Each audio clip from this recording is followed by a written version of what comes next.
Our next question was, describe the ideal graduate of your school.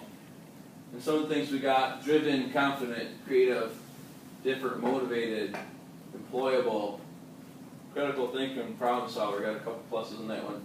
Self-reliant, promoter of social good,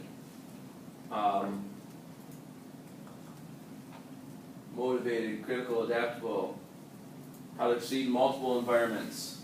So, South Haven one there, fantastic, nice. I see one, since most of you are English teachers, I see literate up there. So that one is the only one I'm probably going to make an argument for being your content. I don't see a whole lot of content up there. Thoughts on that? That's the way it should be. Great. Okay. So we have our lingo. We have what's called school-wide learning outcomes, and they're these things. And we teach them and assess them as we go through the projects and as we go through their time here. So part of, we're kind of mixing in different things here, but this is part of the school culture piece also, is the students don't just naturally get up and speak and are confident. That's practiced and taught, and also assessed. So I'm going to put myself on the spot here and see if I can remember our school-wide learning outcomes off the top of my head. Collaboration and communication is one of our school-wide learning outcomes. I'll write them down, see if I can. And these aren't anything written in stone. You can do these lots of different ways. And we have one called agency, which has a lot to do with, anyone read Mindset of Carol Black? It has to do with brain research and having a growth mindset instead of a fixed mindset about yourself. And it deals with things like being self-reliant, being a lifelong learner, seeing yourself as someone who can improve rather than locked in. So agency, we have a research one, kind of critical thinking with that. And why can't I think of the fourth one? I'll find it.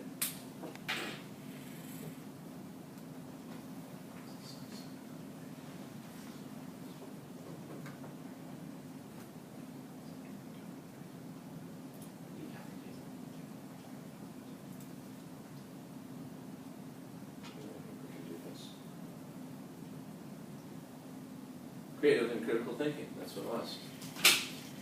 So creative and critical thinking.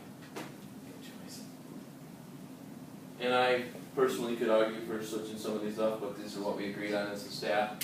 And I'm not sure it's important to say exactly what all those are, but we are teaching and assessing these things because this is the life skills. This is what they're going to need in their job.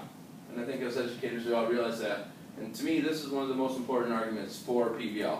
So if we ask our driving question, why PBL? This stuff is, in my opinion.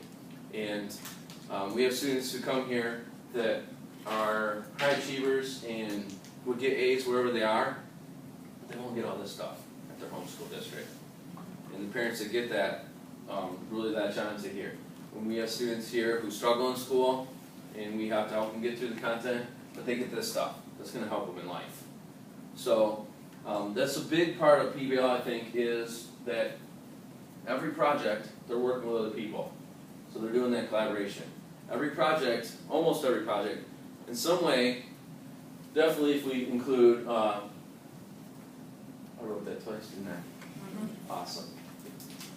Communication, if we're counting written and verbal, we like to have them communicating verbally in every project, but not always. But they're definitely getting that written piece in every project. So every project they're doing those things. They're researching, they're learning, they're not just throwing up what they read out of a textbook. One of my big things I hate is how teachers complain about how they copy and paste online. This is a pet peeve of mine. For years, we have trained students to open a chapter, read this, answer the questions in the back, which means copy out of the textbook what it said the definition is. Then we give them the computer and they do the same thing and when we don't understand why. Well, that's what we've trained them to copy and paste out textbooks. Then when they do it online, you're plagiarizing. Okay? Yeah, that's true, but the reason why they're doing it is because we taught them to do it. So that bothers me. Just had an email that a student sent me from the project today that was directly copy and pasted the whole thing. And I sent her back an email 5 seconds before you said it. So, yes, and we have to teach them not to do this, but we shouldn't really blame them for doing it because in a lot of ways we've trained them to do it. And when they do it out of a textbook, we give them an A. When they do it online, we go E, 0, cheating, redo, and call their parent. We don't want them to do that, but we need to teach them and take a little bit of responsibility for why they do that. Because that was good job earlier. So